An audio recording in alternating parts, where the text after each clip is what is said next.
السلام علیکم ورحمۃ اللہ۔ بہت سارے لوگ یہ کہتے ہیں کہ ہم استغفار کی کثرت کر رہے ہیں، استغفار کر رہے ہیں، لیکن ہماری پریشانیاں ختم نہیں ہو رہی، ہماری ٹینشنیں ختم نہیں ہو رہی، مشکلات ختم نہیں ہو رہی، بلکہ اضافہ ہوتا جا رہا ہے۔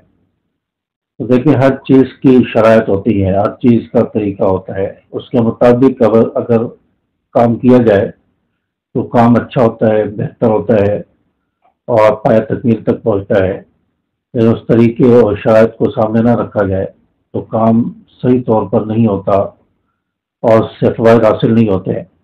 تو اسی طرح استغفار کی بھی کچھ شرائط ہوتی ہیں، استغفار کا بھی طریقہ ہوتا ہے۔ اکثر لوگ ایسے استغفار کرتے ہیں کہ ان کے گناہ بھی چل رہے ہوتے ہیں اور ساتھ میں استغفار بھی ہو رہا ہوتا ہے، اور استغفار بھی صرف زبان سے ہو رہا ہوتا ہے، استغفر اللہ، دل سے نہیں ہو رہا ہوتا۔ گناہ کے ارادے بھی چل رہے ہیں، گناہ بھی ساتھ ساتھ ہو رہے ہیں، ساتھ ساتھ استغفار بھی چل رہا ہے۔ تو ایسے استغفار فائدہ نہیں دے گا، ایسے استغفار کرنے سے کچھ حاصل نہیں ہوتا۔ استغفار آپ دل سے کریں، دل سے آپ استغفار کریں، اور جس گناہ پر استغفار کر رہے ہیں ان گناہوں کو چھوڑنے کا ارادہ بھی ہو، ان گناہوں کو چھوڑنے کا عزم بھی ہو، اس گناہ پر نادم ہو، شرمندگی ہو، اور دل کے اندر ایک احساس ہو کہ مجھ سے یہ گناہ کیوں ہو گیا، کیسے ہو گیا، آئندہ یہ گناہ نہیں ہوگا۔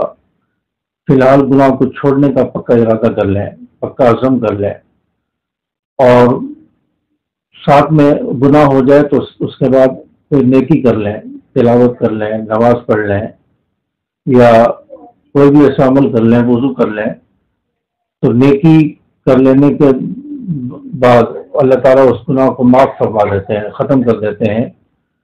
تو ایک تو شرمندگی اور نادی ہونا، اور دوسرا نیکی کر لینا، تو یہ چیزیں ہم نے اپنے اندر پیدا کرنی ہے، اور شرمندگی کا اظہار کر کے، گناہوں کو چھوڑنے کا عزم کر کے اگر ہم توبہ کریں گے، استغفار کریں گے، تو اس استغفار کا ہمیں فائدہ ہوگا، وہ استغفار ہمیں فائدہ دے گا۔ استغفار کی شرائط میں سے ہے کہ گناہوں کو چھوڑنے کا پکا ارادہ کر لیا جائے، اور گناہ پر نادم ہوا جائے، شرمندگی کا اظہار ہو کہ مجھ سے یہ گناہ کیوں ہو گیا، کیسے ہو گیا، اس پر شرمندہ ہو، اور گناہ ہو جانے کے بعد نیکی کر لینا۔ یہ تین شرائط ہیں، تو ان تین شرائط پر اگر انسان عمل کرے گا تو انشاءاللہ اللہ تعالیٰ گناہوں کو معاف فرمائیں گے۔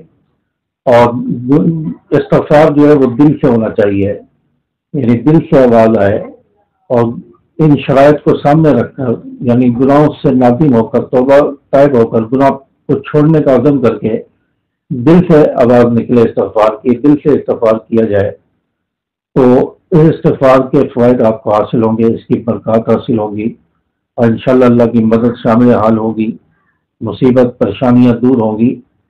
تو اس لیے استغفار کرتے ہوئے ان شرائط کو بھی سامنے رکھا جائے، گناہ چھوڑنے کا بھی ارادہ کیا جائے۔ اگر آپ گناہ بھی کر رہے ہیں، ساتھ میں استغفار بھی کر رہے ہیں، تو ایسے استغفار کرنے سے میں کوئی فائدہ حاصل نہیں ہوگا۔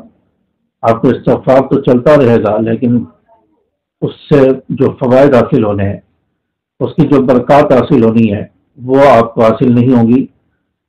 تو اس لیے بعض لوگ اور بعض دوستوں کی طرف سے یہ کہا جاتا ہے کہ ہمیں استغفار فائدہ نہیں دے رہا، اس کی بنیادی وجہ یہی ہوتی ہے۔